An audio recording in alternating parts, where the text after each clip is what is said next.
Ele é doutor em computação aplicada pelo INPE, é especialista pela Universidade de Münster, na Alemanha, e pela Universidade de Jaun, na Espanha. É mestre em engenharia urbana pela UFSCar, coordenador e consultor de projetos de TI de empresas como Bradesco, JBS Friboi, a Cadbury, Adams e a Pets, coordenador de grupos de estudos de varejo de baixa renda, executor de projetos de relacionamento e fidelidade e founder e CEO da GS Ciência do Consumo.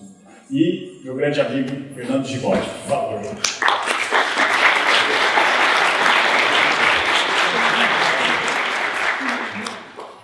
Bom, nós vamos bater um papo aqui por 1 hora, mais ou menos. É pouco tempo, Gigotti, então...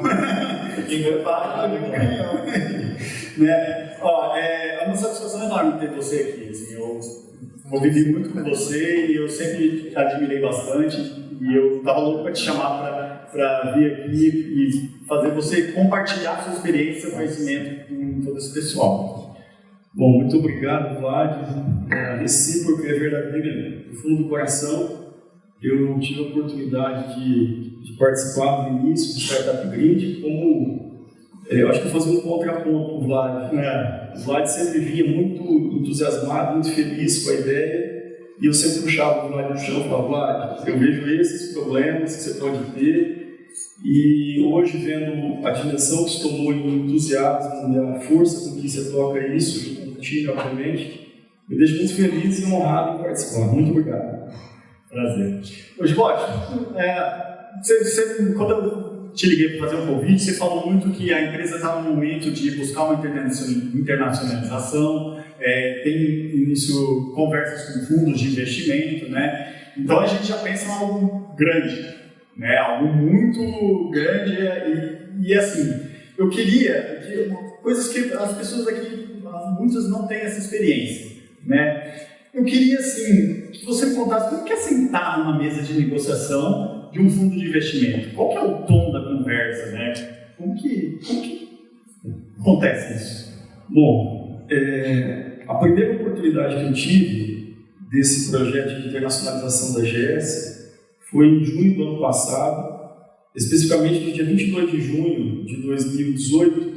Eu sentei na mesa com 2 caras, numa cidade chamada White Plains, que é do lado de Nova York, nos Estados Unidos, um chamado Bill e outro Bob.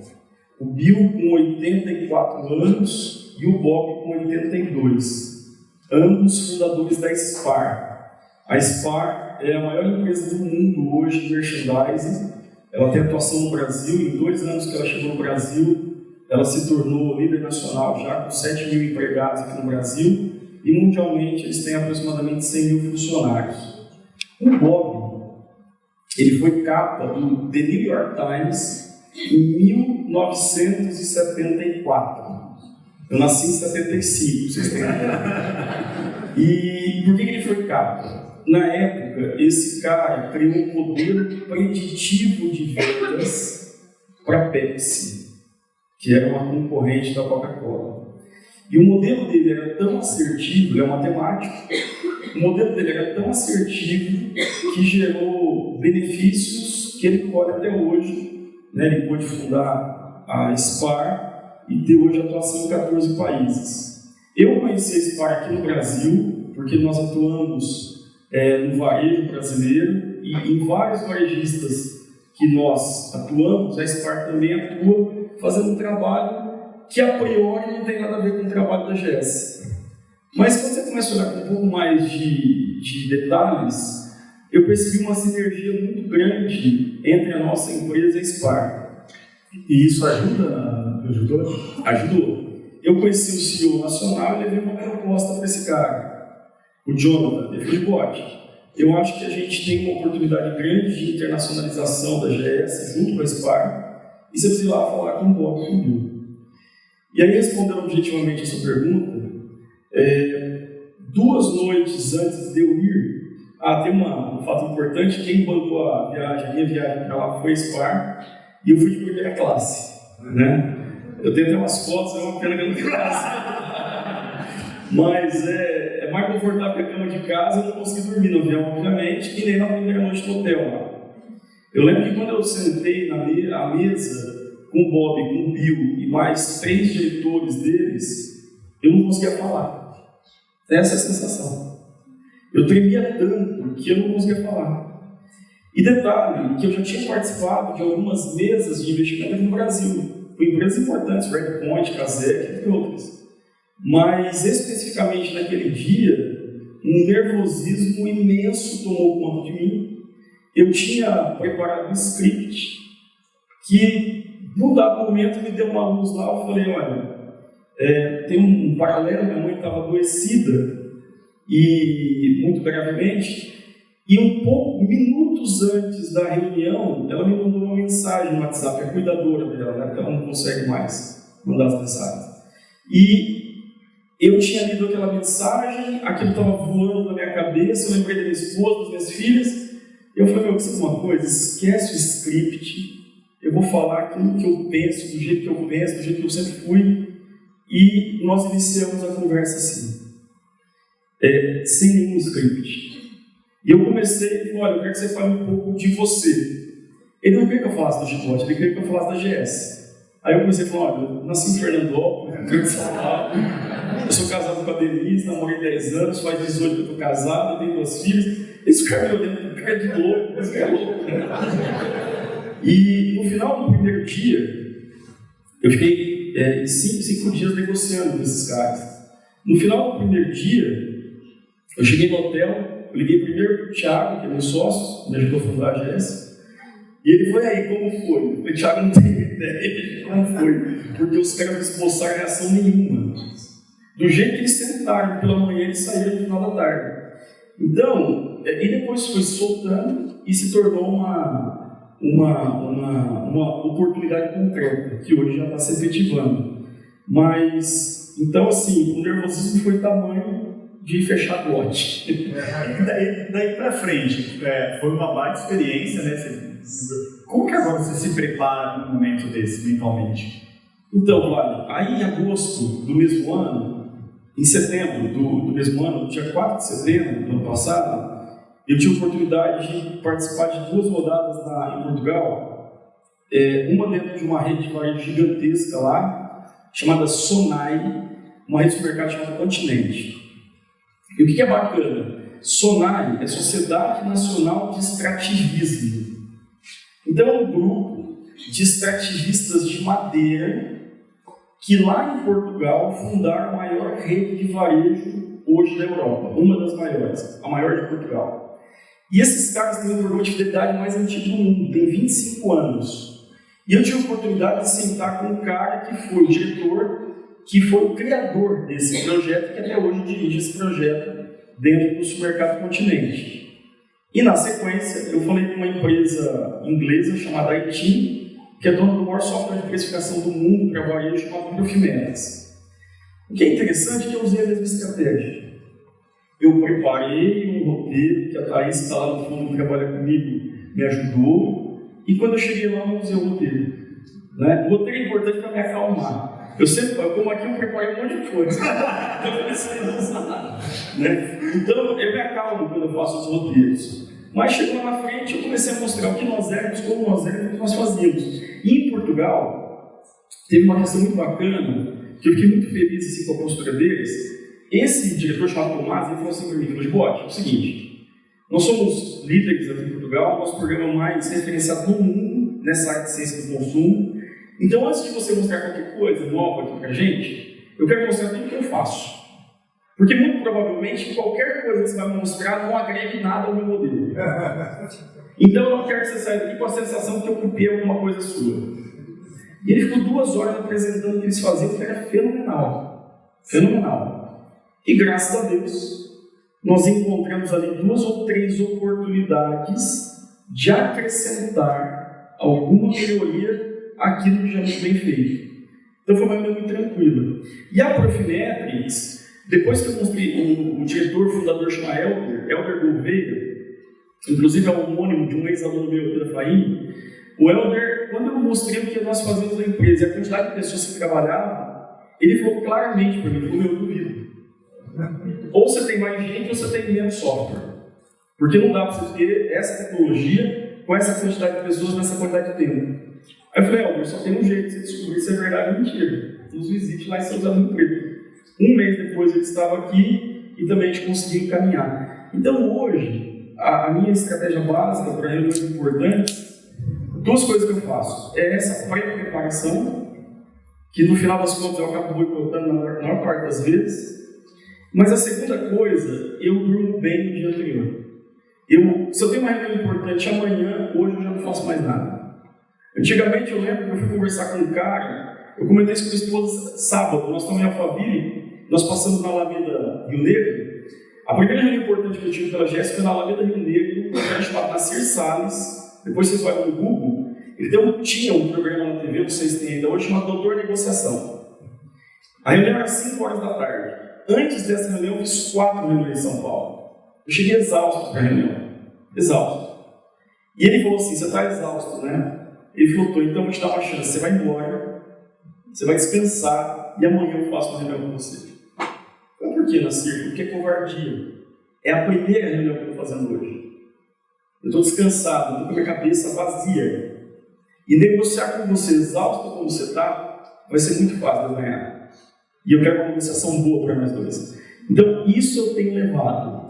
Né? Quando eu tenho uma reunião importante no dia anterior eu não faço nada importante e nem naquele dia, eu reservo esse tempo. Bacana. E aí, assim, pensando em internacionalização da GS, vocês estão entrando num outro jogo, né? Um jogo em escala global. Isso te dá medo? Claro, muito medo. A gente tem medo de tudo, né? A verdade é que o meu ex-orientador de doutorado, Gilberto Câmara, que hoje assumiu o DIO, que é o principal núcleo mundial de informações geográficas do mundo, lá na Suíça, ele falava assim, todo mundo que pensa tem medo. Ele dizia, e eu concordo com ele, que a ignorância é uma dádiva, né? Porque quando a gente não tem um conhecimento pleno das coisas, você não tem, porque você não conhece, né? Então, quando você vai amadurecendo a empresa, e você vai percebendo que o nível de cobrança que você tem é maior, e que um erro pode afetar milhares de pessoas em pouco tempo, esse medo ele vem a todo momento. Um exemplo claro, gente, por uma questão ética, não posso citar o nome do cliente, mas nós tivemos um problema com um cliente nosso esse ano, que uma falha que a gente cometeu em questão de 2 horas atingiu 1.200.000 clientes do nosso cliente varejista, que é uma grande rede de supermercados. Vocês não têm noção do estresse que é isso, né? E quando isso ocorre, o nosso coração bate na garganta 200 por hora. Muitas vezes eu chego em casa, minha esposa quer conversar comigo, eu falo, hoje eu não quero conversar. Porque está preocupado, pensando, com medo das consequências que uma atitude da tua empresa pode ter sobre outras empresas e outras pessoas. E o que você faz a partir desse momento? Primeira coisa, quando você vai amadurecendo, eu acho que o mais bacana hoje é que nós temos uma consciência clara de todos os riscos que nós corremos. Eu acho que esse é o primeiro passo, foi o nosso primeiro passo. E isso não foi sentado numa mesa e vamos imaginar os riscos. A gente, nesses 12 anos de empresa, a gente veio construindo essa história. Só que, por exemplo, um problema desse que aconteceu, ele impactava antes 600 clientes, 500, que para nós já era um número expressivo. Então, para cada risco, você tem uma contingência. Então, hoje, o nosso trabalho, nós temos um time que trabalha, primeiro, criando estratégias para que essas falhas não ocorram, e caso elas ocorram, a gente tem um plano de contingência que minimiza da melhor forma possível os impactos. Então, quanto maior é o nosso plano de contingência para evitar esses riscos e para a correção das falhas, para não chegar na ponta, eu fico mais tranquilo. Então, a gente tem investido muito nisso, muito mesmo. Né? Para vocês terem ideia, a Hash, que é uma empresa do nosso grupo, o principal motivo pelo qual eu topei ser sócio dessa empresa é que o primeiro cliente dessa empresa foi a GS. Uma vez, para vocês terem ideia de tamanho, de risco, a GS hoje mapeia 25 aproximadamente 25 milhões de domicílios no Brasil. O Brasil tem 74 milhões de domicílios. Nós mapeamos 25 milhões. A gente sabe quem é o chefe da casa, quantas pessoas vivem naquela casa e o que aquelas pessoas consomem em supermercado, em farmácia e, mais recentemente, em pet shop. Um vazamento de um dado desse pode gerar um prejuízo financeiro e moral irreparável para a GS e para os nossos clientes. Então, a Hash, ela veio com o principal objetivo de certificar a GS, de colocar a GS em compliance com a LGPD. Isso me tranquiliza muito hoje. Só para complementar, Vlad, no Natal de 2017, a minha mãe tinha adoecido, ela estava em coma. E eu estava muito triste, muito triste. No dia 23 de dezembro, eu estava em Fernandópolis, visitando, ia ter uma festa dos meus amigos de infância, e foi a primeira vez que eu saí depois que minha mãe estava em coma. E meu irmão tinha me ligado falando assim para mim, falando, cara, a mãe está melhor. Melhor é porque, em coma, né, ela não acorda, mas os exames estavam melhorando, a bactéria estava diminuindo, essas coisas. E eu fiquei aliviado com aquilo, falei, vou tomar uma cerveja, né, vou dar uma relaxada. 15 minutos depois, o Thiago me liga, falando, Fernando, é o seguinte, acabou o teste de penetração do Zoombox, que é uma plataforma, a nossa principal plataforma, e nós encontramos 150, esse é o número, 153 vulnerabilidades na plataforma. Acabou com o meu final de semana. Eu fiquei muito mais preocupado do que com a situação da minha mãe. Por mais que eu ame minha mãe, que eu estava triste. Mas por quê? Porque aquilo nos expunha de uma maneira exponencial. Para vocês terem ideia, nós demoramos 1 ano trabalhando para corrigir essas vulnerabilidades e para ter a certificação. 1 ano, uma equipe dedicada trabalhando nessas vulnerabilidades. Que eu digo que por muito mais sorte do que juízo, nós não tivemos um problema sério. Bom, falou muito de preocupações, né? Eu quero saber da sua maior alegria como um empreendedor. Conta uma história aí legal. Puta, Vlad, tem várias coisas que eu fico feliz, né? A primeira coisa que me deixa muito feliz, olhando lá no fundo Evandro, a Thaís, que trabalha conosco até hoje, olhando o Enzo, cadê o Enzo? Ali, ó. O Enzo, olhando, tem mais um aí que eu dei uma cantada nele hoje, cadê? O Gabriel. Olhando o Gabriel, que trabalhou conosco, vários ex-alunos, amigos como o Rafael, Mantovani, entre outros.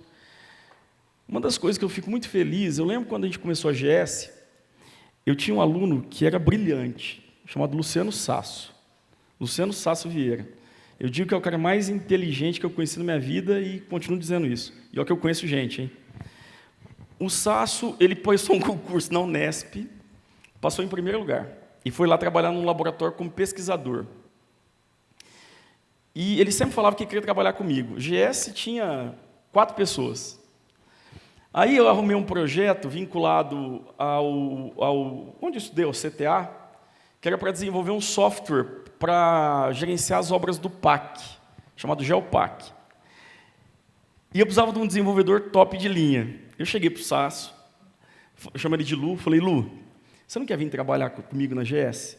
Eu sei que você está trabalhando lá na Unesp, mas tem aqueles esquemas, você pediu afastamento por 1 ano não remunerado, pede o afastamento, cara, e você trabalha 1 ano comigo.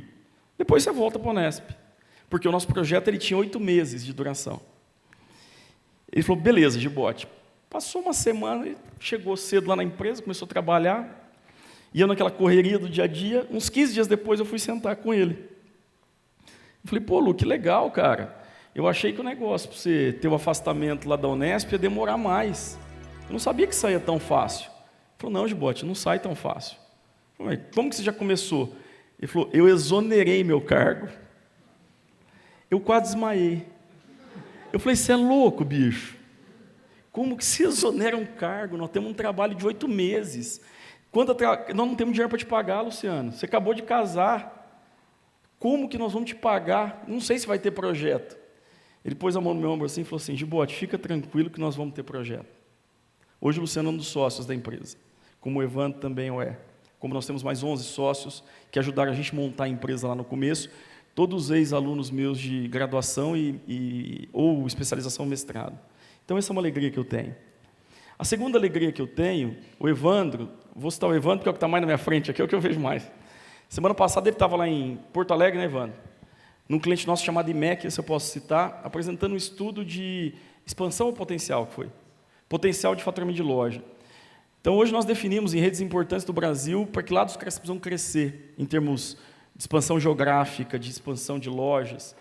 E são investimentos na ordem, a gente tem cliente, as lojas do Big, do Walmart, investimento de bilhões que eles fazem nessas lojas. E é muito gostoso quando termina uma apresentação, como ontem, termina, o Evandro me liga, falou, ó, Gibotti, foi excepcional, os caras adoraram, os números do último estudo bateram, porque a gente fala, olha, abre, não abre, quando o cara abre, passado 6 meses, ele vai lá no nosso estudo, que é uma análise preditiva, e vê se o número bate. Né? Falou, ó, o último estudo bateu. Então, esse reconhecimento que o mercado nos dá, Vlad, é algo que me traz muita satisfação. Porque eu tenho uma filosofia lá na GS, e eu levo para todas as empresas do grupo, que é o seguinte, quando alguém contrata a gente, ela está depositando a gente 2 coisas, dinheiro e confiança. Dinheiro é fundamental para a gente sobreviver no mundo capitalista. Tudo custa, né? Tudo precisa ter grana para a gente poder estar aqui agora com esse ar-condicionado ligado, com essa lâmpada e tudo mais. Só que a confiança é algo que você não pode perder nunca. Dinheiro você perde e recupera. Confiança você não recupera. Então, nós trabalhamos com um empenho muito grande para poder entregar para os nossos clientes aquilo que eles confiaram que a gente ia entregar. Quando a gente consegue entregar isso de verdade, que no final do dia a gente olha para trás e fala, pô, que dia gostoso, né? Que bacana, foi gostoso trabalhar, chega em casa feliz, eu acho que isso é sucesso profissional, isso é êxito profissional.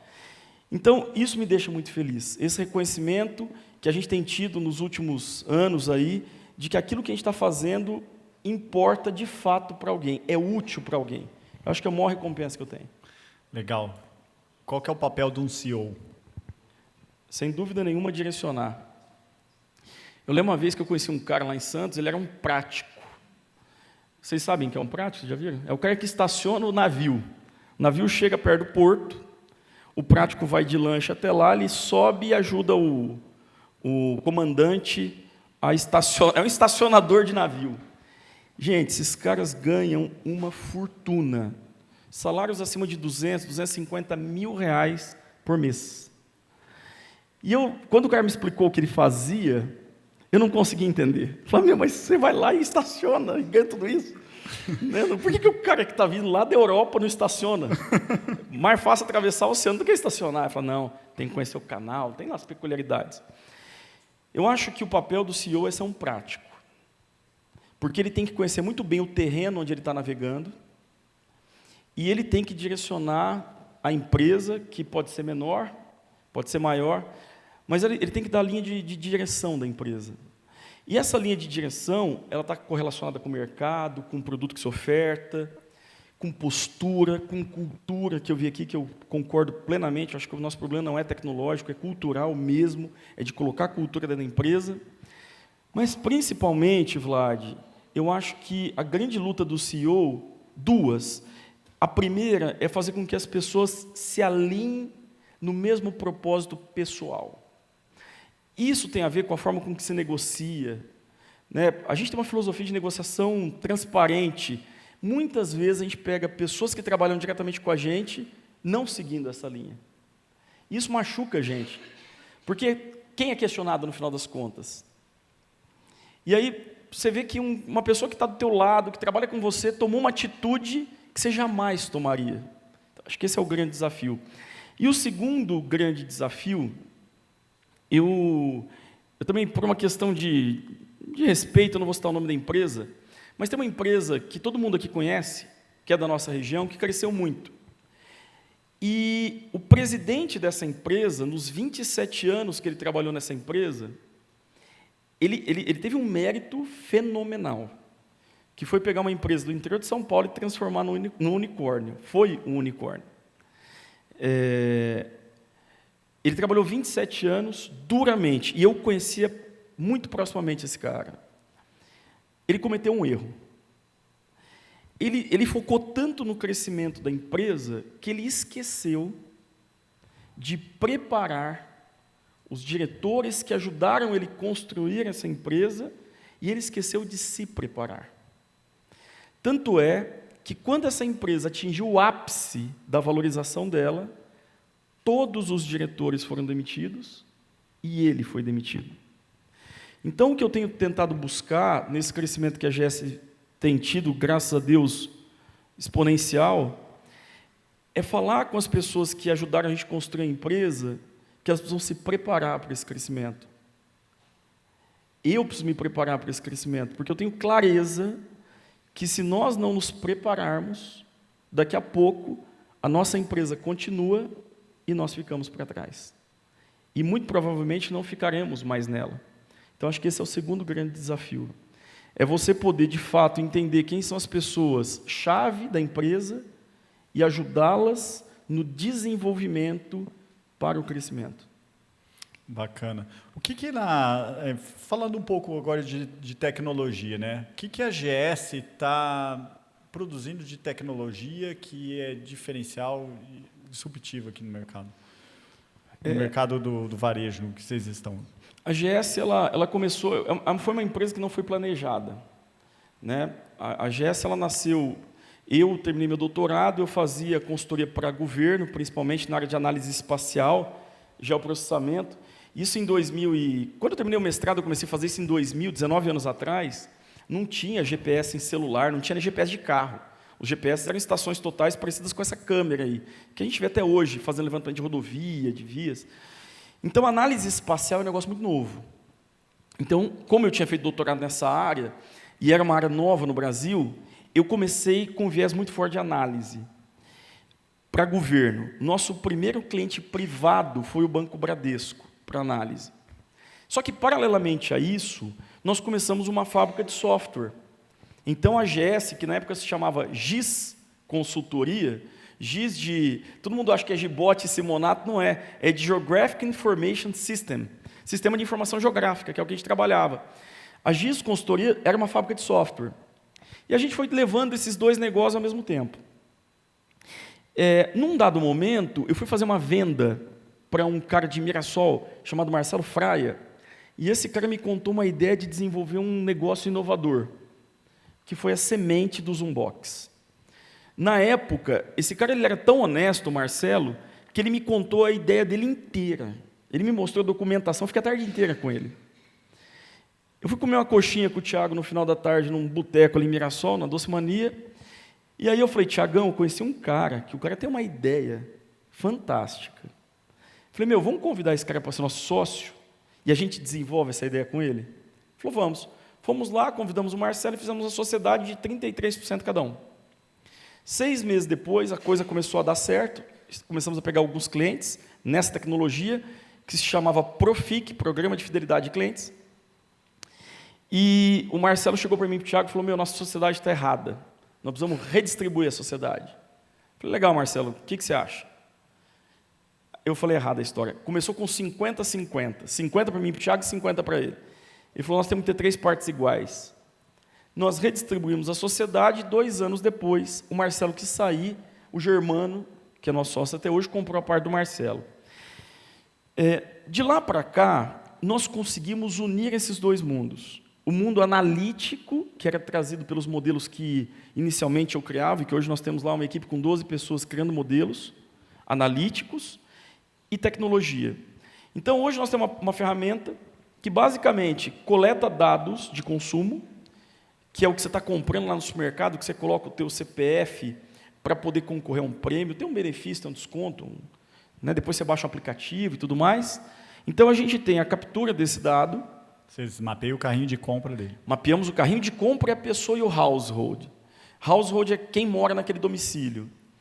E aí a gente começa a fazer as análises de como as pessoas se comportam no consumo. A primeira análise que a gente faz é uma análise descritiva, ou seja, analisando os dados que estão acontecendo agora, a gente entende como está o varejo do Brasil hoje. O próximo passo é fazer uma análise preditiva. Além de olhar esse comportamento de consumo, a gente olha o mercado. O mercado, a economia está crescendo, está diminuindo, a política está estável ou não está. E nós criamos modelos preditivos. A gente fala, cara, você tem um potencial de atingir este faturamento nesta categoria, nesse SKU. E, finalmente, a gente faz análise prescritiva, que eu acho que é a cereja do bolo. Para atingir isso aqui que nós estamos prevendo, você tem que fazer essas ações. E nós ajudamos o cliente na jornada das ações. Então, nós identificamos a realidade atual, nós prevemos um futuro correlacionado no aumento de faturamento em 3 vetores, que é aumentar o ticket médio, aumentar a frequência, ou aumentar o número de clientes na loja ou no produto, e depois nós falamos quais são as ações que precisam ser feitas lá no chão de fábrica ou no e-commerce, e a gente acompanha isso e mede para ver se aquilo que nós propusemos trouxe ou não resultado. Então, a grande inovação que a GS trouxe para o mercado brasileiro, e que é inédito no Brasil, são os modelos preditivos e prescritivos baseados em ciência do consumo. Bacana. Quais outras tecnologias, pensando no varejo em geral, no futuro, né? Bom, supermercado, pensando no supermercado. Como que vai ser minha jornada de compra no supermercado no final da década seguinte, assim, em 1929? Como que eu vou fazer compra de supermercado? Gente, é uma resposta bem complexa, porque ela envolve diferentes pilares. O primeiro pilar, todo mundo pensa em tecnologia. Eu tenho certeza que todo mundo aqui está esperando uma resposta pautada em tecnologia. A tecnologia permeia isso. Mas antes da tecnologia, tem o nosso comportamento. Nós estamos mudando a forma com que nós consumimos produtos de supermercado. É triste dizer isso, mas grande parte do que a gente coloca no nosso carrinho de compra hoje nos prejudica. Consumo excessivo de açúcar, consumo excessivo de amido, consumo excessivo de gorduras. Então, daqui 10 anos, eu vejo que a primeira coisa que vai mudar substancialmente é o que nós colocamos dentro do nosso carrinho de compras. E isso muda toda a cadeia produtiva. Isso começa lá na matéria-prima, passa pelas grandes indústrias e depois chega no supermercado. Alguns movimentos já estão sendo feitos. O que nós estamos percebendo? A renda A, ela puxa a moda no Brasil. Os ricos trazem as primeiras modas de consumo. E depois a gente segue, de uma forma geral. Há 4 anos atrás, nós percebemos uma diminuição significativa no consumo de bebidas açucaradas nas rendas mais altas. Refrigerante, sucos Tetra Pak, sucos de pó com pré-preparo. Hoje, a gente tem visto empresas mundiais aqui no Brasil de refrigerantes fazendo promoção que até então não faziam, porque caiu, o market share dessas empresas já caíram.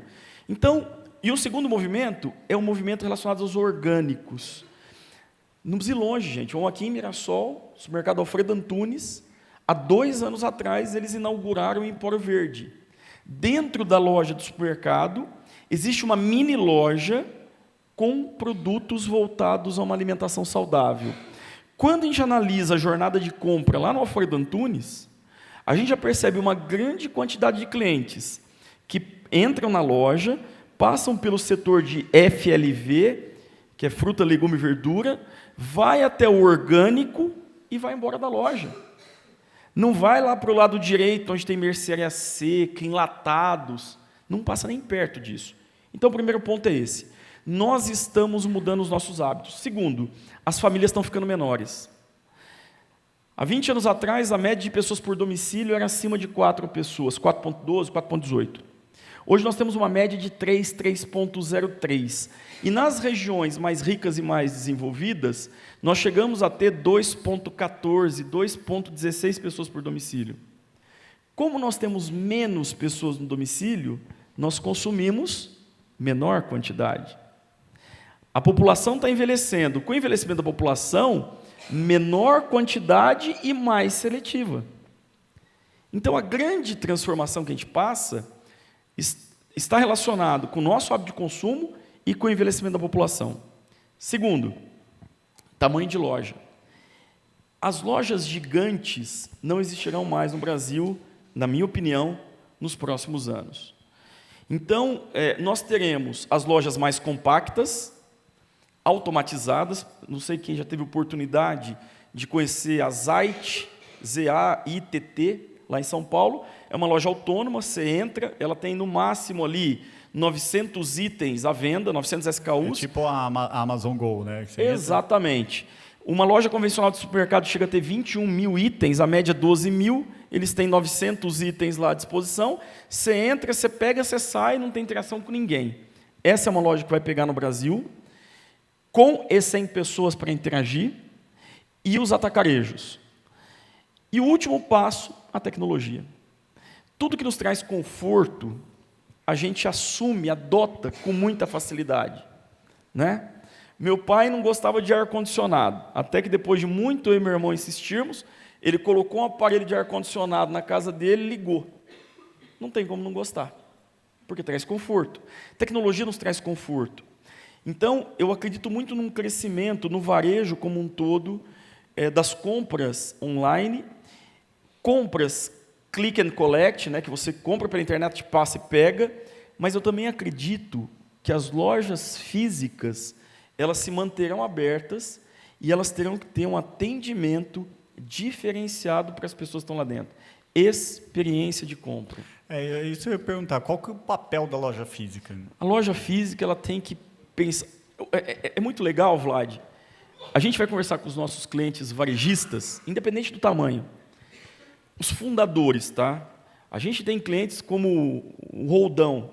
O Eduardo Roldão era domador de baleia no Play Center. O irmão dele, o Ricardo, era lavador de queijo na feira de São Paulo, lá na Brasilândia. Hoje eles são donos de uma rede que fatura mais de 2 bi ano. E a gente tem clientes pequenos que têm 3 lojas. Quando você pergunta para esses clientes qual é o maior patrimônio que eles têm profissional, todos dizem que o maior patrimônio são os clientes. Todos não, a grande maioria. Uma minoria diz que é a marca que ele construiu, o nome dele. Só que quando você olha os investimentos que esse cara faz na loja, 99% do investimento é voltado para o produto.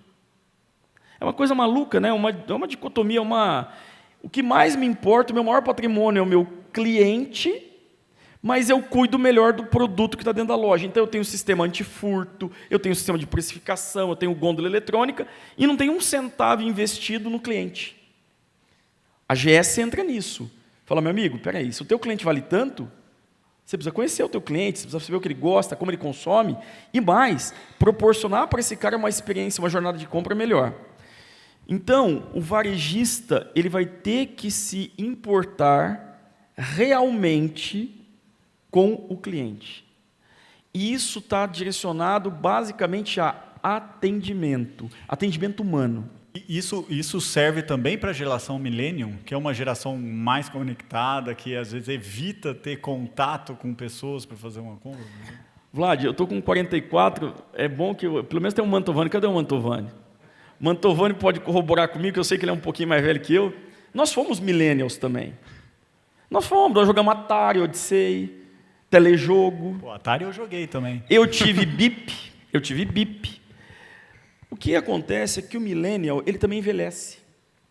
A geração X, Y, Z também envelhece. E o que é bacana, à medida que você vai envelhecendo, você valoriza mais as relações humanas. Isso eu te digo por experiência própria. Eu sempre fui um cara de tecnologia. A minha formação inteira na área de tecnologia. Mas à medida que o tempo vai passando e que você vai envelhecendo, o contato humano te agrada, se ele é positivo. Porque a tua tolerância diminui. Então, quando você tem um mau atendimento, hoje nós fomos, eu vou falar abertamente, nós fomos na Receita Federal, eu e minha esposa tomar uma informação. A mulher olhou para nós e falou assim, eu não posso te dar essa informação. Falei, tudo bem, nós estamos vendo aqui discutir impostos de um negócio que a gente vai fazer. Se a Receita Federal não pode me orientar, quem pode? Ela vira para mim e fala assim, o senhor entra no YouTube? Estou falando sério, minha esposa está ali no fundo, não mentiria na frente dela. O senhor entra no YouTube, assiste um vídeo, eu fiquei olhando para a cara da mulher, aí eu saí de lá e falei, o que mais me indigna não é ela não ter nos dado essa informação, é o fato de eu saber que ela ganha um salário 4,5 vezes acima da média de São José do Rio Preto, que é um salário considerado alto, pela média. Eu falei, isso é o que mais me deixa indignado. Então, a tua paciência diminui, mas você preza pelo bom atendimento. Não é à toa que, quando você fica mais velho, você começa a ser mais repetitivo no teu consumo. Você vai ser mais fiel à padaria, ao açougue, à farmácia, porque você passa a valorizar mais isso. Então, veja bem, respondendo bem objetivamente, eu acho que o varejo passa por uma transformação, ele vai ficar mais conectado, mas o click collect, por exemplo, que é você comprar pela web e você poder ir lá na loja retirar, e lá na retirada você ter um bom atendimento, vai fazer a diferença para o varejo. Como que vai ser essa interação online e offline mais para frente? Hoje a gente está vendo empresas integrando esses dois ambientes, né? Como que você, projetando lá na frente, onde chega isso? Cara, eu vejo um negócio completamente misturado. Eu sempre acreditei num negócio que eu achava super legal. Eu lembro que eu falei isso em 2004, numa palestra no IBTA, que é o Instituto Brasileiro de Tecnologia Avançada. Eu acho que o pessoal achou que eu estava usando algum alucinógeno. Mas eu imagino o seguinte, a gente se prende muito a programas que têm audiência coletiva. Pode ser um vídeo hoje que a gente recebe no WhatsApp, no YouTube, pode ser lá um programa de TV. Então eu sempre pensei assim, você está vendo o Jornal Nacional, por exemplo, e o William Bonner tem uma gravata que te agrada. Você ia com o teu controle remoto em cima da gravata dele, você dá um clique, e aparecer do lado um menu dizendo assim, gravata Hugo Boss, em seda, não sei das quantas, disponível nas cores tais, preço. E embaixo um botãozinho, comprar. Eu sempre acreditei nisso. Né? Por quê? Porque a mídia de massa, independente do formato que ela opera, e hoje a gente tem essa mídia muito forte nas redes sociais, esses caras influenciam as pessoas. O Whindersson Nunes, ele influencia muitas pessoas. Então, como ele influencia, o cara quer vestir a camiseta que ele veste, quer chupar o sorvete que ele chupa, quer comer a Nutella que ele come, quer fazer tudo igual a ele. Então, você ter essa possibilidade de uma interação na hora, poder comprar e poder receber em casa ou retirar em algum lugar, é algo que eu acho que vai ficar muito presente na nossa vida, em todos os canais. Em todos os canais. Inclusive no físico. Holograma vai servir para isso. Então, por exemplo, o Rafael está ali me assistindo, ele está vendo minha camisa verde, ele está falando, pô, que camisa bonita do Dibote. Ele pega o celular, bate em cima da minha camisa aqui, ó, o raio laser do celular dele, e ele já pode comprar. E aí ele vai passar ali no shopping, vai retirar, vai receber na casa dele. Então, eu vejo uma interação do varejo físico além daquilo que a gente está acostumado. Eu acredito numa experiência de compra com holograma, realidade aumentada, muito forte nas lojas, e uma interação 100%. O chamado phygital, né, que é a mistura do mundo físico com o digital, eu não tenho dúvida que vai acontecer rápido. 5 anos? Cara, eu acho que de 5 a 10 anos. Tem uma feira agora que acontece em Nova York, a NRF, que todo mundo vai para lá, todos nós vamos para lá todo ano. A principal feira de varejo. De varejo, a principal feira de varejo do mundo. O que é legal, que o que a gente vê na NRF de 2020, agora em janeiro, as universidades já estão discutindo os modelos, os algoritmos, desde 2010. O que é bacana, gente, eu tenho dito isso, quem aqui sabe qual é o primeiro paper de inteligência artificial escrito no mundo? O ano. Alguém se arriscaria? A gente está falando muito de inteligência artificial, né? Primeiro paper do mundo, qual é o ano? 1963, o primeiro paper oficial, década de 60. Até hoje, nenhum de nós, nem a IBM, o Watson, ninguém conseguiu implementar aquilo que está descrito lá como inteligência artificial. Numa escada de 50 degraus, Nós estamos subindo, nós devemos estar no quinto ainda, sexto, né? Porque a capacidade cognitiva está bem distante. Mas, o que eu digo para vocês é o seguinte, essa predição que a gente faz hoje, em cima de grandes volumes de dados, para clusters, nós teremos individualmente. Nós seremos surpreendidos a todo momento com ofertas, e quando eu falo oferta não é só de compra, de dinheiro, mas de coisas que são úteis para a nossa vida e que a gente nem pensou naquilo. Então, isso é um ponto interessante, né? Eu vi o Yuval Harari, que escreveu o Sapiens, no Roda Viva, umas 2 semanas atrás, e ele toca num ponto muito bem nesse ponto, né? Que, assim, a gente está caminhando para um mundo em que um robô faz a maioria das nossas escolhas, né? E isso contraria toda a nossa história da humanidade, que durante milhares de anos nós sempre tivemos que escolher o que a gente come, onde a gente mora, onde a gente vai, né? E agora um robô vai poder fazer essa escolha e realmente vai fazer a maioria das nossas escolhas. A geladeira faltou leite, ela simplesmente pede o leite. Eu nem escolhi a marca do leite, fui lá e chegou o leite na minha casa, tá? O que isso muda no nosso comportamento, nós como humanos, se um robô faz a maioria dessas escolhas? Então, eu acredito assim, né? O robô ele já substituiu as questões operacionais que a gente faz. Eu lembro uma vez que nós levamos alunos nossos na fábrica da Audi, lá em São José dos Pinhais, isso em 1999, eu acho, que você chega na fábrica, tinha um robô imenso, que ele fazia uma dança, e aí no final ele pegava um lápis e escrevia bem-vindo numa folha de sulfite, que outro robô segurava, super fino, traço perfeito, e entregava na nossa mão. Assim, um negócio impressionante, literalmente. Mais impressionante do que isso, no filme A Rede, para quem é de TI não assistiu ainda esse filme, assista. É um filme antigo, da década de 90, a Sandra Bullock, junto com, esqueci o nome do cara lá, a gente lembra o nome, né, das mulheres, não dos homens, dos filmes. A Denise não vai ficar brava com esse comentário, né, Denise? Mas é o seguinte, eu lembro que ela chega, gente, eu assisti esse filme em 1993, ela pega um tijolão, um PT-500, né, que nem existia ainda o PT-500, ela abre aquele PT-500, conecta no notebook que era dessa espessura e pede uma pizza. Meu, aquilo era fantástico. Os alunos da minha sala, eu fazia ciência da computação na época, os alunos da minha sala olhavam e falavam, você acha que dá para fazer isso, né? Tá aí o rap, né? Então, o que eu vejo é o seguinte, a verdade é que as nossas escolhas, cara, elas são direcionadas há muitas décadas. Quando o Brasil ganhou a Copa do Mundo lá, que o Ronaldinho Fenômeno cortou o cabelo dele igual do Cascão, lindo corte, né? O que aconteceu no dia seguinte? Dezenas de milhares de brasileiros com o cabelo. Então nós sempre fomos influenciados pelas mídias de massa. As nossas escolhas sempre foram influenciadas, como serão e já estão sendo influenciadas por robôs. O que ninguém nos tira, na minha opinião?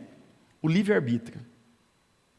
Porque, por exemplo, a tua geladeira até pode falar que acabou o leite, pode fazer um pedido de uma caixinha de leite, e você vai chegar, o leite vai estar lá. Só que vai ter um botãozinho na geladeira, diz assim, desligar pedido. Você vai apertar e acabou. Então, de novo, o que nós vamos nos permitir? Aquilo que nos gera conforto. Aquilo que nos gera conforto. Aquilo que nos gera facilidade. Mas, no final das contas, a escolha é nossa, porque o livre-arbítrio nenhum robô vai ter por nós. Nenhum robô. Né? Você vai ser dono da sua vida, como é até hoje, só que, repito, o que muda é a forma de influenciar, é a intensidade dessa influência. Mas por gerações nós fomos influenciados. Eu estava batendo um papo com um amigo recentemente sobre política, eu me lembro quando a Globo, especificamente, colocou o Collor na presidência da República, o caçador de Marajá, piloto de caça, karateca, poliglota, e ainda por cima um homem bonito, interessante, né? Uma mulher bonita e tudo mais. Aí colocou, ninguém esperava que ele tinha na manga a Zélia. Né? Aí chega a Zélia, dá um feriadão prolongado, logo que depois de 1º de janeiro, o brasileiro adora feriado. O que nós pensamos? Acertamos o presidente, né? Esse é o cara mesmo. Só que ninguém esperava que eles iam lançar um plano econômico, que ia congelar a poupança de todo mundo, ia quebrar um monte de gente. E aí ele começou a bater de frente com o interesse de muita gente. Aí lançam lá uma série, eu não lembro se era Anos Rebeldes ou Anos Dourados, onde os jovens, estudantes saíam para a rua, pintavam o rosto. O que aconteceu no Brasil? Anos Dourados. O que aconteceu no Brasil? O impeachment do Collor. Então, a verdade é que eu acredito no movimento das redes sociais, defendida lá pelo professor Augusto de Franco, onde ele fala dos modelos de NetWeaver e de Swarming. Sempre vai ter alguém influenciando os nossos movimentos. Sempre.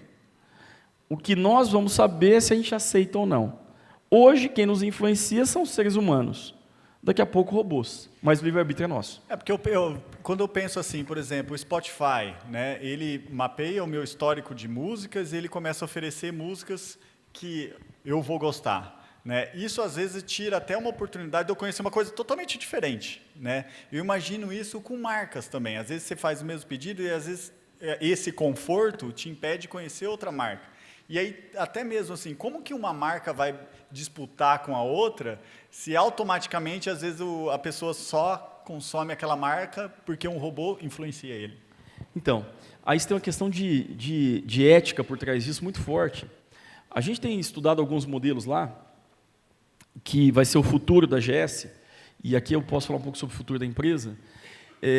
Hoje, as nossas ações são muito fortes para melhorar a jornada de compra, para aumentar o potencial de faturamento lá das lojas, das indústrias, e a gente vai direcionando isso de certa forma.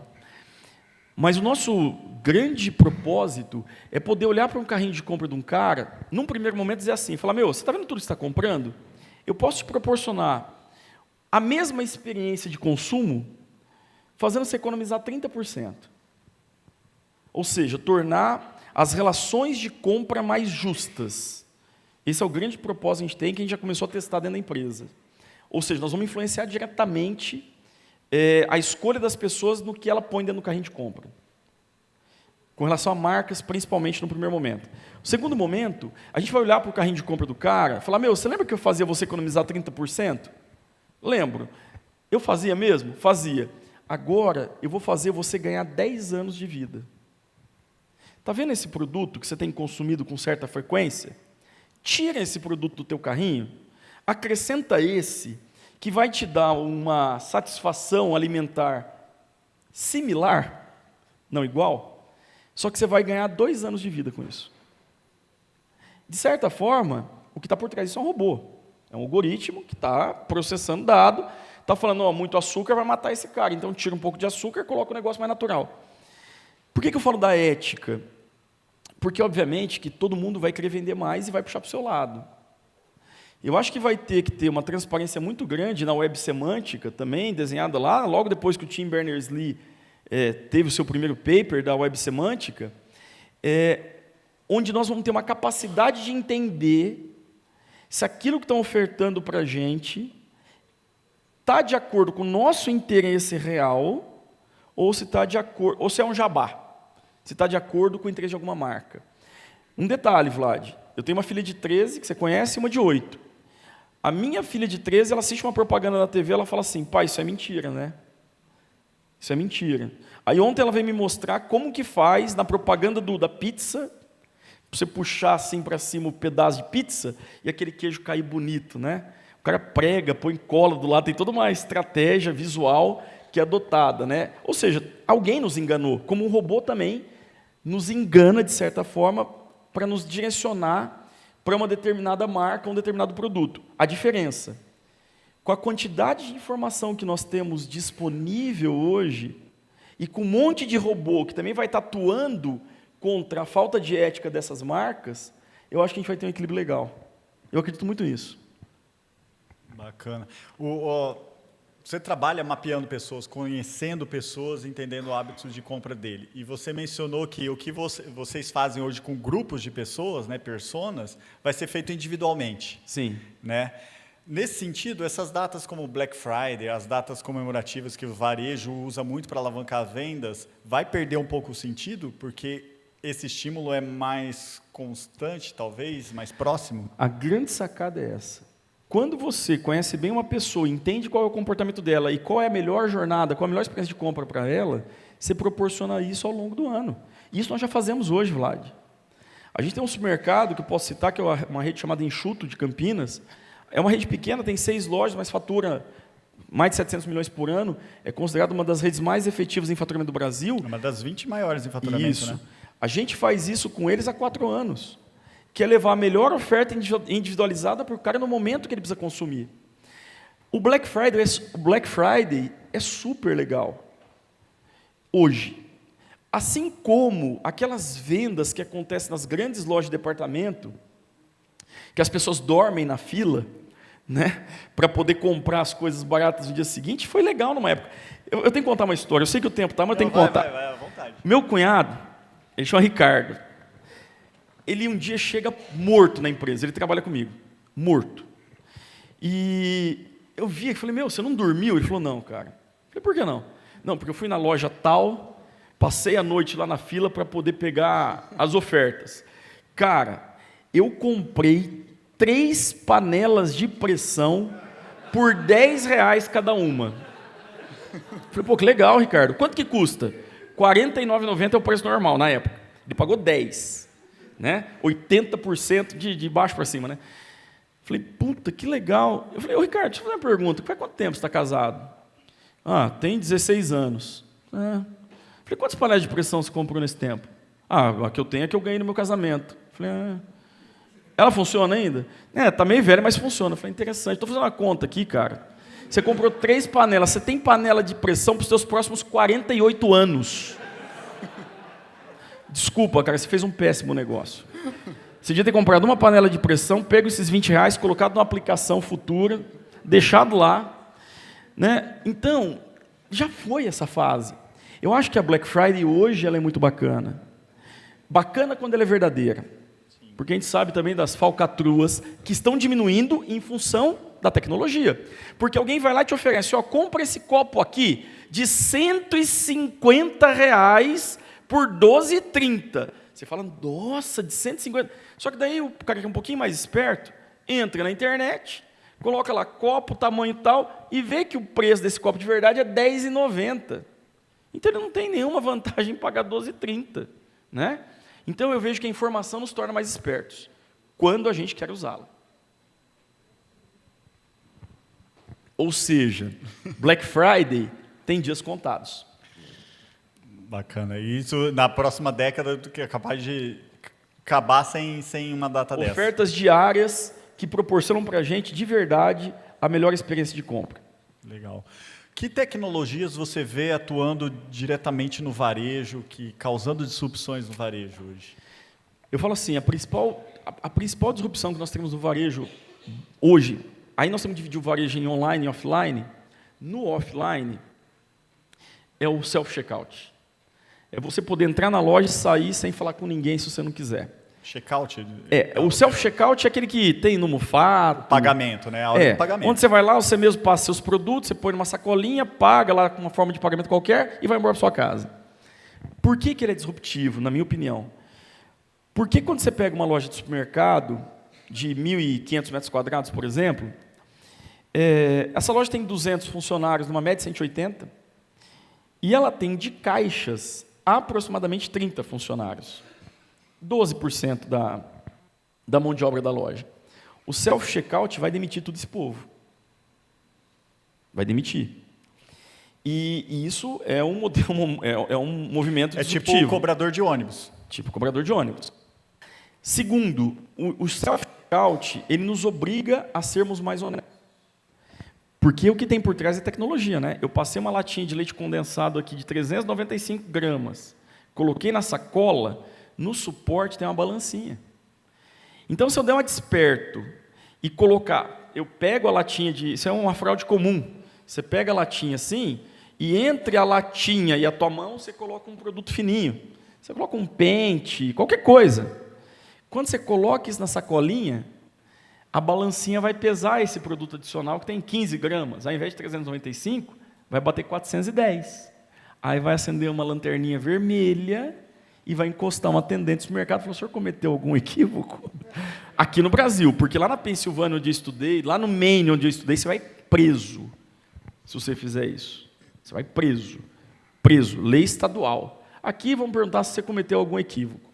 Então eu vejo que isso vai ser disruptivo nesse aspecto, né? Assim como é o transporte público em países que ninguém cobra a tua passagem. Você paga e você usa e a tua consciência fala mais alto. Supõe que você pague. Que você pague. Então, no varejo físico, o self-checkout, ele é uma grande disrupção. Hoje, já tem gôndola inteligente que faz autoabastecimento. Vocês lembram da Spar, a empresa que eu comentei no começo da nossa conversa? Aqui no Brasil, ela tem 7 mil pessoas que fazem reposição de gôndola em supermercado. 7 mil. Com as gôndolas inteligentes que fazem o abastecimento automatizado, essas 7 mil pessoas vão perder emprego. Pra vocês terem uma ideia, tem um modelo de gôndola que você tem, o depósito fica no subsolo, entre as gôndolas você tem buracos, né, tem espaços, vai acabando o produto, o robô vai lá, pega, enfia e já posiciona, fica aquela gôndola bonita, né? Então, isso é um modelo disruptivo, pensando em varejo offline. E no varejo online, o que nós vamos ter, eu acredito, muito fortemente, é o escambo. Muitas vezes a gente compra coisas que não é para usar para o resto da vida. É para usar 1, 2 vezes. Né? Quantas mulheres já não compraram uma roupa que usaram numa única festa e nunca mais usaram? Uma furadeira, por exemplo. Não, uma furadeira, e no meu caso específico, usei uma vez e furei um cano. Então, hoje minha esposa que pilota a furadeira lá em casa. Mas então, o que é legal, o que eu vejo, é que eu acredito muito num mundo de troca. Né? Vlad, eu tive a coragem de vender o meu carro e não depender mais de ter um carro. Né? O meu pessoal, nós tínhamos 2 carros em casa, não temos um só que a Denise usa prioritariamente, e eu ando de bicicleta, a pé quando dá de Uber. Né? Cara, é muito gostoso. São Paulo faz 2 anos que eu não uso carro. Metrô, trem e Uber. Você não se preocupa com o trânsito. Então, a cultura do usar versus o ter, eu acho que isso sim, nos millennials, vem fortemente. Sim. As startups mostram isso. Né? E neste caso, especificamente, não falando de alimento, né, porque não dá para eu comer e devolver, mas pensando em utensílios como roupas, eu vejo um mercado online muito forte em escambo, cara, que é um modelo lá dos nossos, das gerações anteriores à nossa. Eu vejo isso voltando fortemente no mercado. Legal. Falando de pequeno e médio varejo, assim, qual que vão ser os maiores desafios desses pequenos e médios varejistas na próxima década? Lucratividade. O que está acontecendo no Brasil? O Brasil ele está passando por um processo em vários setores da economia de dominação de grandes grupos. Né? Eu fui, por um período da minha vida, sócio de uma faculdade. Várias pessoas estão aqui, o Edelcio, da Simplifica, foi meu aluno lá, está lá no fundo, com muito orgulho, o Rodrigo Mateus, e a gente fazia uma faculdade de primeiríssima linha. Né, um sonho de verdade, de construir um negócio diferente. Pô, ganhamos fomos finalistas por 2 anos consecutivos do Imagine Cup, 2005 e 2006, que era, na época, não sei se hoje existe ainda, a maior Copa do mundo de desenvolvimento de software. Então era diferente, era um negócio bacana. Aí, um dia chegou um grupo educacional para a gente e falou assim, cara, nós queremos comprar a faculdade de vocês. Nós resistimos, nós não vamos vender. E não vendemos. Aí o cara foi e comprou uma faculdade em Monte Aprazível, comprou uma faculdade em Votuporanga, comprou uma faculdade em Rio Preto. Aí chegou um segundo grupo. Eu lembro que eu cheguei para o meu sócio, para o Álvaro, falei, Álvaro, se a gente não vender agora, nós vamos quebrar. E nós sucumbimos. Nós vendemos a faculdade. Né? E para nós, a venda da faculdade foi desmanchar um sonho que nós tínhamos. Né, meu, do Fernando Cossenza, da Karina, do Álvaro e da Tânia. E isso está acontecendo no varejo. Um dos estudos que a gente faz é de aquisição de redes. Então, a gente tem grandes clientes varejistas, que têm 200, 300, 800 lojas, e que vão para uma cidade e a gente estuda 10, 12, 15 lojas locais de farmácia ou supermercado e essa rede vai lá e compra. Quando você tem a dominação das grandes redes, esses caras têm um poder de negociação com a indústria muito grande. Então, eles conseguem, muitas vezes, o preço que eles vendem a mercadoria na gôndola é o preço que o pequeno paga para poder depois revender. Então, você se manter competitivo nessa disputa é uma tarefa herculana, é muito difícil. Como? Né? Eu, se eu fosse dono de um pequeno varejo hoje, eu iria para o nicho. Eu sairia de tudo que é comoditizado. Nicho, porque o nicho você não compra sem experiência. O nicho você não vai ter grandes disputando com você. Então, pensando em alimentos, eu teria uma loja especializada em produtos naturais, em produtos orgânicos, em castanha, entre outros. Porque isso é mais difícil, a concentração. O Brasil hoje está dominado, 5 indústrias, das quais 4 a gente atende hoje, estão presentes em 90% das compras de todos vocês aqui, pensando em supermercado. 5 indústrias. São detentoras de mais de 7 mil marcas no Brasil. Então, o que eu digo para vocês é que essa concentração que está acontecendo, ela leva o pequeno varejista, eu temeria muito. E o maior medo não é a compra online, porque o varejista pequeno ele pode vender online. Ele vai entrar no marketplace, ele tem saídas para ter um canal a mais. A precificação. Ser competitivo no mercado onde as regras de sell-in, que é da indústria para o varejo, não são isonômicas. Esse é o grande desafio. A única saída, na minha opinião, é nicho. E agora, falando sobre um futuro mais próximo, 2020, né? Qual que é a sua expectativa para a economia do Brasil, já que você também olha muito isso para estudar o varejo? Cara, a nossa expectativa é boa. Né? Até hoje eu estava conversando com o pessoal da Safari Capital, que analisa varejo também, a gente fala bastante com eles. E a nossa perspectiva, o varejo já começou a reagir. A gente tem visto nos clientes varejistas um incremento de faturamento já consecutivo, mês a mês. Então, a gente, de fato, espera um 2020 muito melhor. Na área de construção civil,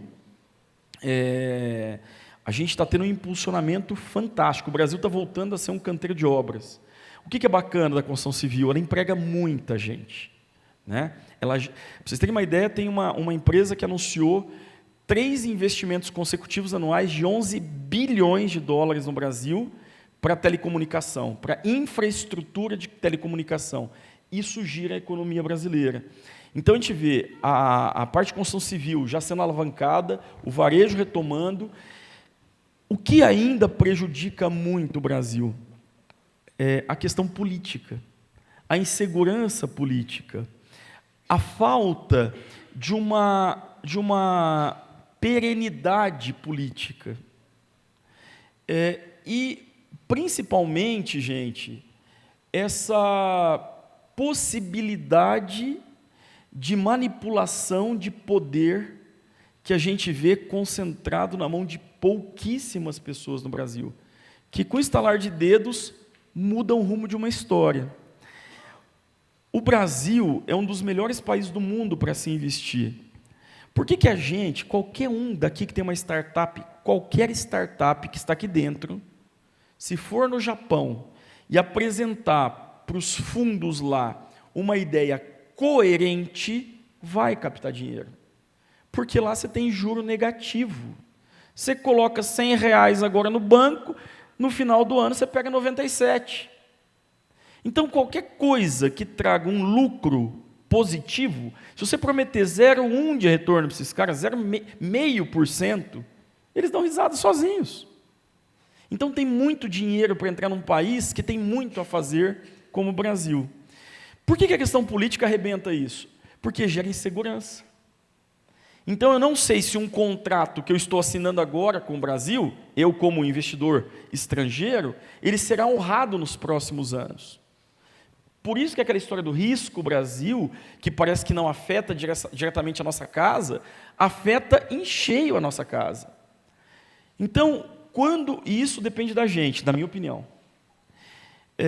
Eu tenho dito isso muito fortemente dentro da minha casa, e principalmente para a minha família. Eu não tenho estendido muito essa discussão política, nem na empresa e nem na rua.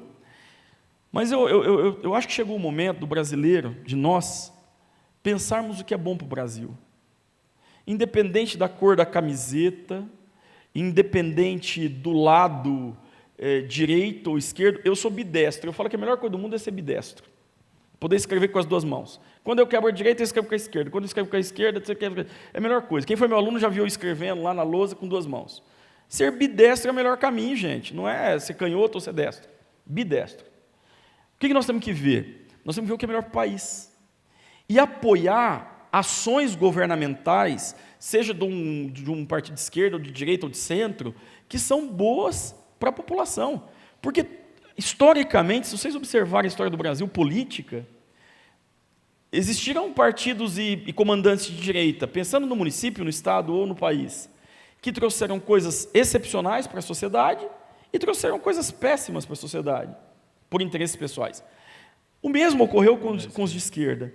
Então, eu vejo que o Brasil, a gente tinha que, ao invés de polarizar, a gente centralizar numa ideia do que é bom para o país, não em função de quem está governando, mas do que está sendo proposto para a sociedade. Eu vejo que quando o Brasil enxergar esse caminho, ninguém segura o nosso país. E 2020, mesmo com toda essa bagunça política que a gente continua experimentando, vai crescer. Porque o Brasil é um país que tem uma TGCA, né, Evandro? Uma taxa geométrica de crescimento anual de 2%. É assim que ele cresce. Então, a demanda está aí. Bacana. Algumas perguntas rapidinhas, bate-bola, para a gente terminar, tá? Fala um livro que te marcou. Pequeno Tratado das Grandes Virtudes, André Comte Sponville. Fala das virtudes, e todo mundo pensa que ser polido é uma virtude, né? Não é virtude. Hitler foi um dos caras mais polidos da história mundial, e ele não era virtuoso. Qual que é o seu maior sonho como empreendedor?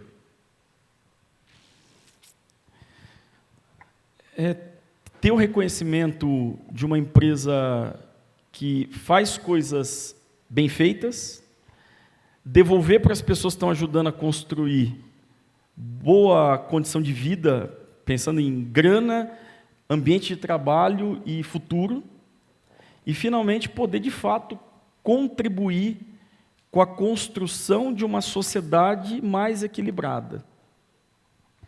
Certo. E um conselho para quem está criando uma empresa agora? Para quem está criando? O que eu poderia falar é o seguinte, criar uma empresa, eu acho que a vida a gente faz escolhas, né? A gente escolhe se a gente quer casar ou não, se a gente quer empreender ou não. Quem escolhe abrir uma empresa tem que estar consciente dos riscos. Eu não tinha consciência dos riscos que eu corria ao abrir a minha primeira empresa. E ter essa consciência não é para desistir, não. É para se preparar. Eu sei que é rápido, mas eu fui entrar numa lagoa lá em Pirinópolis, no final do ano, no começo desse ano. O cara falou assim, nós íamos para uma lagoa, um cara falou o seguinte, tem muita cobra nessa lagoa. E tinha uma cachoeira espetacular. Ele falou, então, se vocês forem entrar, de fato, vocês vão ter um treinamento de como lidar com essas cobras, para elas poderem não picar vocês. É mais ou menos isso. Porque entrar naquela lagoa é muito gratificante, a cachoeira é espetacular, tudo. Você vê a cobra passando do lado, é fantástico, sem ela te picar. Mas você ter a consciência que a cobra está lá e como lidar com a cobra é fundamental para você ter sucesso nessa empreitada. Então, quando eu digo que você tem que ter consciência dos riscos, é para que você possa se blindar e, quando esses riscos de fato ocorrerem, você conseguir sair da melhor forma possível. Gibotti, muito obrigado. Passa rápido, né? Passa. Muito obrigado aqui pela presença, muito obrigado pela conversa, eu acho que foi muito bacana mesmo, muito instrutivo. E fica a casa aberta para você família GS voltar quando quiserem. Muito obrigado.